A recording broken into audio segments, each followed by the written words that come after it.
Okay guys, I'm finally putting together my plein air painting kit. No more scrolling on Instagram looking at everybody else's kits. Finally gonna put my own together. I am going painting with one of my best friends this coming weekend and I have zero preparation done so far. I don't even have my colors picked. I need to pack my box and paint storage palette.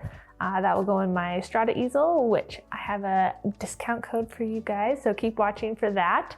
And yeah, why don't we pack this bag together and just get it done.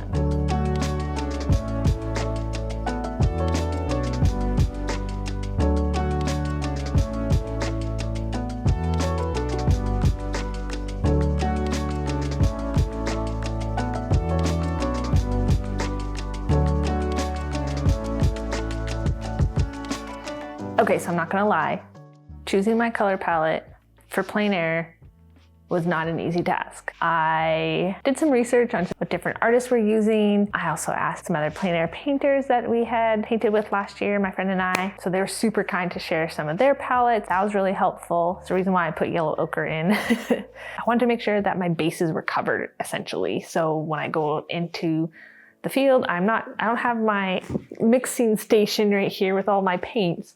I just want to make sure I had my bases covered on which colors, so I'm not out there scrambling. So I think I brought 9 colors. That's quite a few, really. We'll see once I'm actually on the mountainside painting if the choices I made were the right choices for me. But regardless, I would love to hear what your favorite must-have color is when you're going out painting plein air. Is it a Viridian? Is it a burnt sienna or a raw umber? Let me know in the comments what your favorite color palette is to bring when you're going painting outside. But without further ado, let's pick out my colors. I'm going to be using the small storage palette from Box and Paint. So it's made out of a pretty thick plastic. So I can pull the top off. It has 10 slots. And then there's also on the lid, there's a little section here. I think it's kind of like felt. It's where you can put clove oil. I'm not going to use clove oil right now because it's not recommended with the Strata easels, which is what I have. So I'm gonna give it a try first without it and put it in the freezer in between painting sessions. So just to give you a little demo on how it works in the Strata, I have my Strata Micro Plus here. I just pop that open. So if I pull in the small storage palette, it's gonna fit just perfect there. If I do put the side trays on, it fits nicely with one. I will say that adding the second one isn't as smooth, so that's something to be aware of if you do have the Strata Micro Plus, is you can kind of see here, it's not fitting in super great. So that's a little bit of a bummer, but I'm still confident it'll work. I'll just use this side on the right to put my brushes in, and I don't need it to be anything super sturdy, so I'll have the left one for extra palette mixing and the middle for the color mixing. Still really happy with the storage box and I would definitely buy it again. And also exciting is Nancy from Box and Paint has given me a discount code to share with you all. So I'm very excited about that. The details will be in the description box below and it'll give you 20% off her products on her website. It is an affiliate link, so I will get a small commission if you purchase anything from their site, but it's at no cost to you and it's a great way to support the channel, and I'm really excited to be able to offer that to you. I will note that it is not sponsored whatsoever. I bought this small storage palette with my own money, and yeah, I'm excited to fill up my colors. Why did I choose these colors? A few reasons. I'm sure I might be adjusting this in the future, but that's the nice thing about having a palette like this. I can just adjust it if going forward I want to switch out a color or not. The main kind of general idea is to have warm and cool of the main red, yellow, blue. Burnt sienna is a classic. It's a great underpainting and it kind of can add some like subtle warmth. Cerulean blue is just lovely. It's a lighter, more airy blue. I think it'll be really nice for skies. Then we have ultramarine blue. It's like such a staple really, and it's very versatile. And I think, yeah, good for shadows, good for neutral mixing. Cadmium yellow light is a nice cool yellow. So having a cooler yellow and then like the yellow ochre that's like leans more warm, this will just give me a lot of variety when I'm mixing. Yellow ochre is just a beautiful grounding color, great for mixing earth tones. I think it's a staple in a lot of landscape artists' work. Cadmium Red Light, I just love the idea of like having like something that's like super punchy. And then a cooler red is the Permanent Alizarin Crimson. It's a little more moody, it's good for cool shadow warmth and things like that. And then just a titanium white.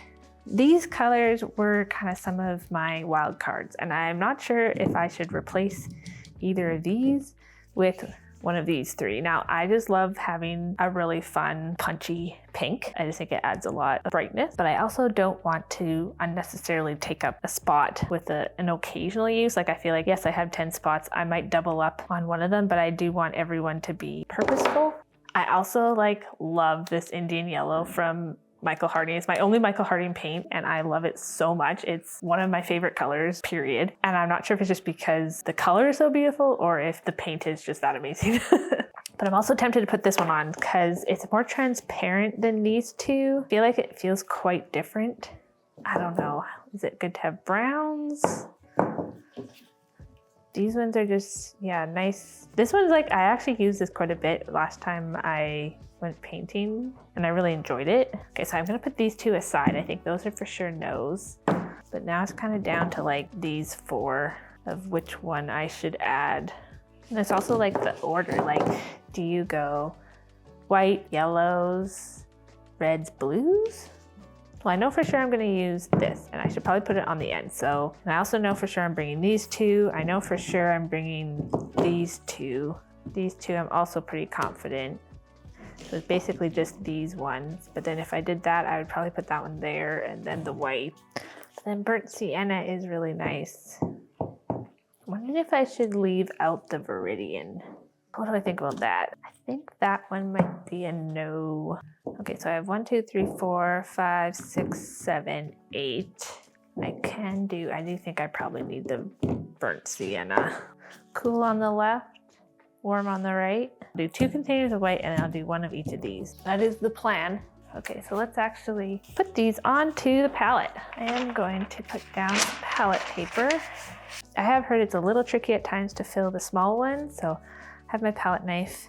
Now, should I try to squeeze it into it or onto here and scoop it in? Maybe I'll do onto here. This might be a little trickier than I thought. Ooh. Already making a mess. Oh my goodness. Okay, well that didn't work very well. That was a fail right there for sure. Okay, well, learn from my mistakes, people. Maybe we just, this is a lot easier if you just did that, although it's a little oily, but let's see. I wonder if I overfilled those. I did not look up how other people filled these prior to doing this. Maybe I should have, but hey, I can be your guinea pig. I think I overfilled them because it's kind of coming over the top here. I will not waste this paint, don't worry. It is not going to be wasted. So because it's oily, it did kind of seep into the next one, which again, that was my own fault, but so I'm just trying to clean out this next one because I am going to be putting a different color in. It's very messy. I did not do that very well. Okay, let us try a different one. Let's try cadmium yellow light. This is a cool yellow. I have a feeling the white's gonna contaminate this a bit. Oh, I love that Indian yellow. It's just so pretty. Okay, yellow ochre is next. Such a great warm, earthy tone. Okay, it's definitely a lot easier to just squirt them into the tubes. Don't try to be me and put it in with a palette knife. Okay, burnt sienna. Always a lovely color. Nice and deep. Okay, permanent alizarin crimson because I cannot pronounce the other name. This is a cooler red. Ooh, juicy. I should do a close-up.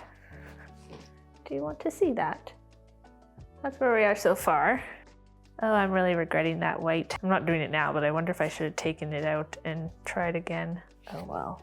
Okay, cerulean blue is next. I do like this color for it being a bit brighter. This one will be a nice cooler blue to bring.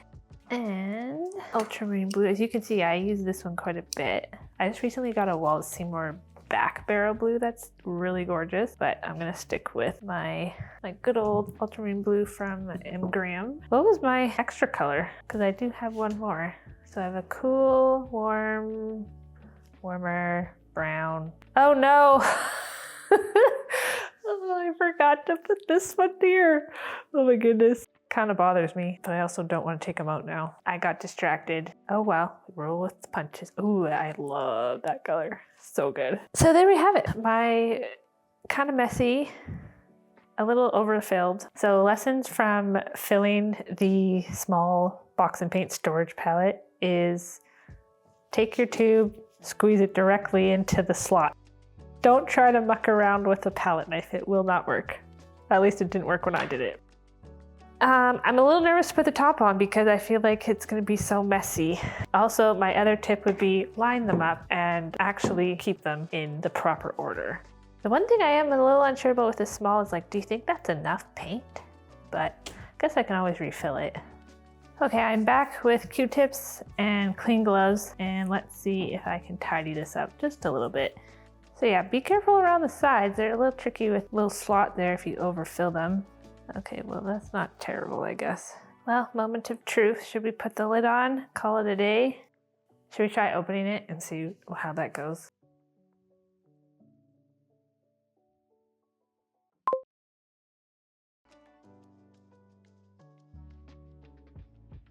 Okay, that wasn't too bad. Just this side. I think if I had not overfilled that one, I would actually be okay. So let that be a lesson to you guys. Don't overfill your box and paint.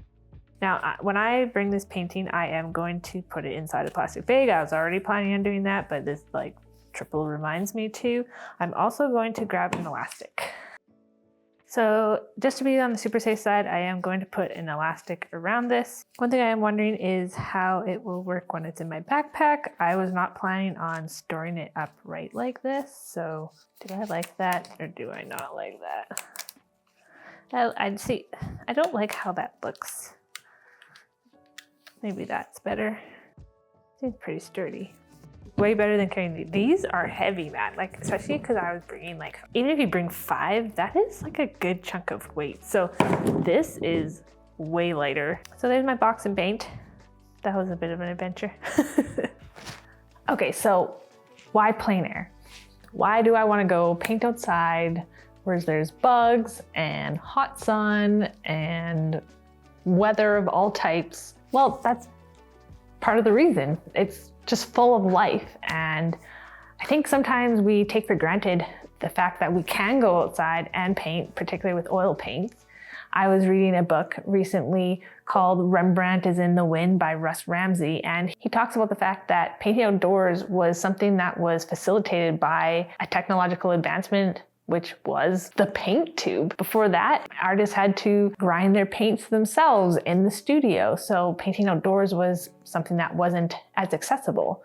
So once the paint tube was invented and painters could go outdoors, things changed dramatically. There's such life outside. Don't get me wrong, I love my studio. I love painting indoors. That's not going to go away. That's not going to change. It's just a different type of painting, really. I also like the fact that you're getting outside. For me, I'm choosing to go to places where I might have to hike or walk. So there's also that activity, the exercise part of it that I really enjoy. And just being out in nature is so rewarding and restorative. That's not a new idea whatsoever, but just echoing it, it is so awesome to just get outside, especially where I live, where you're in the beautiful Rocky Mountains. You really can't go wrong. But even just going out to a park or going down the street, there's just a lot of life to capture. And I also think too, there's a challenge to it where your light is changing quickly, your weather conditions are changing quickly. So there's a challenge of getting that down and capturing the essence of the moment that I'm really looking forward to. I'm generally a slow painter, so it's also a really good exercise to help me improve as a painter, to have to paint faster in plein air, usually alla prima, which is wet on wet. All of that just works together to create a really rewarding experience. Plus, when you can go and do it with friends or other artists, it's also a win. And it doesn't have to be this huge thing of, oh, I'm going on a 3-hour hike and then I'm gonna paint. It can be, like I said, you can go to the park, you can go out on your front step or your front porch or your landlord's front porch and paint there. So No matter where you are, there's opportunity to paint outside, paint life, and you learn a lot. You learn a lot about colors, you learn a lot about light and shadow and observing and what you want to paint in a scene and what you want to leave out, because that's also a big part of painting, is what do you choose to not capture. So I'm really excited to get out more this year painting, and I hope you'll come along with me. With that all said, let's get back to packing my kit. For my medium, I'm going to bring this boiled linseed oil. I just put it in a smaller container so it's easier for me to carry. I like the boiled linseed oil because it dries just a little bit faster than refined regular linseed oil. And then I bring ultrafine marble dust. I do have these little like makeup containers or jewelry things, so maybe I'll put marble dust in here and then I'll use this to mix it. I wonder if that will work better. Sometimes when I am painting plein air, I don't always use a medium. I kind of, sometimes I forget. I think that should actually work quite nicely. So there's my marble dust. We're going painting for 3 days. So good job we're coming back to my house in between, because I don't think I'm experienced enough in plein air to know how much of things I need to bring. Okay, so I have my 3 containers of marble dust and my linseed oil. So altogether that should work really nicely. So I have my boxing paint, my marble dust, linseed oil, palette knife, little wooden dowels. I'm not doing too bad. I have vinyl gloves. I always bring a bunch. I always seem to get paint on myself. So I have 4 sets of gloves. I'm gonna put those in a plastic bag. This is my apron. There's 2. Now again, I usually put things in plastic bags because I get paint everywhere and I'd prefer not to get it on the inside of my bag if possible. Extra bag. I'm gonna put my boxing paint in here.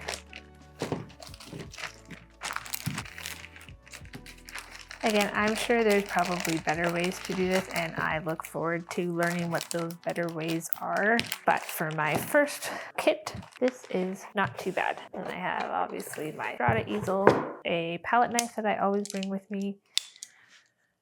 And then I have an assortment of brushes. These were the absolutely beautiful Emily Hughes brush set. One is still very nice, but I accidentally got acetone on top of many of them, and so now they're not so pretty. This part's still pretty. Anyway, I really like these for plein air painting because they're just a really nice height and they do a great job.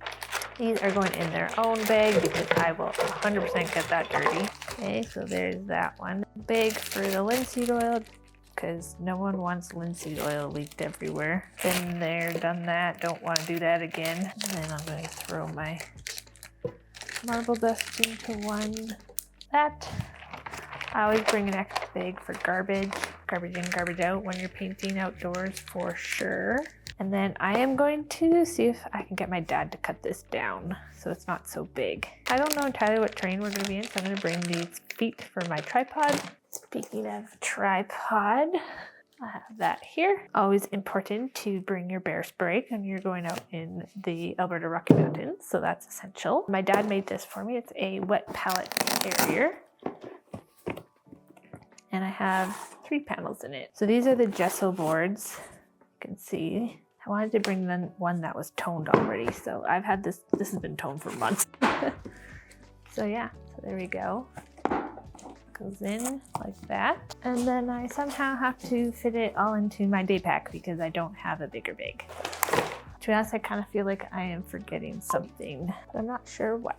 Probably surprising no one, but I made a quick trip to the art store for a few last minute additions. I got this value finder, which helps you evaluate the lightness and darkness of colors in your scene or your painting by viewing them through a green filter. I also picked up a Rosemary Co brush. I have a few of their long-handled brushes and I love them. They're one of my favorite brushes. So I picked up a plein air size short handle for this kit. I also got a brush mat. It's just a very easy way to organize your brushes. It took me a little bit actually to figure out what order I wanted all of my brushes to be in the kit so it rolled nicely, but they didn't rub up against each other. I was happy where I landed in the end, and I'm super impressed with this. I wasn't sure if this was like kind of overhyped, but I really love how it turned out, and it really keeps my brushes a lot more tidy and neat, which you know I love. I'm hoping to add a few more Rosemary Co brushes to my plein air set in the future. Check out the description below if you want to see some of my favorites so far. So there's where I landed for the brushes, and just rolling it up nice and tight. You can secure it with this little string. You can tuck it into the elastic. And of course, I'm putting it in a plastic bag because what else would you expect from me at this point? Okay, so this is kind of a mess. Everything's in bags. It's kind of all over the place, but now we gotta put it into my bag. This is a day pack. I think I probably actually need a little bit bigger, especially if I was going to do a longer hike, but this is all I have right now. So this is what we're gonna use. Of course, I'm also gonna be bringing water and snacks because those are essential. It's going to be a little bit of like a Tetris game. So first up, I'm going to put on my panels just to give you a peek at those again. You can kind of see them in here. So I put those in. I'm going to put them in sideways, give me a little bit more room, hopefully. So that's in there. Next, I'm going to put in my Strata easel. And it's super compact, love that about it. My side trays are inside already, don't have to worry about that. They're gonna stay together. I do have the quick release plate already on, and I'm not gonna take that off, so I'm going to put it in face down. So let's there. Key part is probably my tripod. So I'm gonna try to stick that in on top there. So it's a bit of a sturdy fit. How should I pack the other bits and bobs? Let's sneak this in kind of down there. The brushes are just in a plastic, so I'm gonna just tuck that down there. Now this guy, I'm not entirely sure. I almost want to store him horizontal if I can, so I'm going to keep him upright like that. If I can just kind of tuck it in on the side there. And then unravel that. Everything's in little bags, and I'm not sure I love that. I wonder if I should put these little guys in one bag, one bigger bag, because I also want to kind of leave some room for snacks and water and a first aid kit. So I'm going to put these items into a bigger bag. Okay, that seems fine. Tuck that in there. I do need a bag. So these are my little garbage bags. Oh, and that guy. Forgot about him. Okay, let's put him upright. Now, I'm not taking this whole thing, but I think I stuff him down there. And then, of course, bear spray. Do not forget your bear spray when you're hiking outdoors in bear country. Now, bear spray is only useful if you keep it handy. I did this once last year and I really liked it, so I'm gonna do it again. The modern fanny pack. So great. What I do is I keep things I want quick access to. So I'll keep my phone in here, keep it around my waist, or I'll do a crossbody. And then my bear spray has a little loop. So I will just put the loop through and generally speaking, wear it around my waist like that. Then that way, it's super easy to grab if you need it. So that is what I will do for there. So then that leaves a side pocket or water. Let me go get this cut first and then I will be right back. Okay, I'm back with a cut paper towel, so that's great. Now I want to be able to put this on my easel, just hang it, so then I'll just be able to clip it on like that. I think I need something to mix my marble dust medium in, so I'm just going to throw in this empty container. Moment of truth. Look at that. I probably even have room for extra stuff.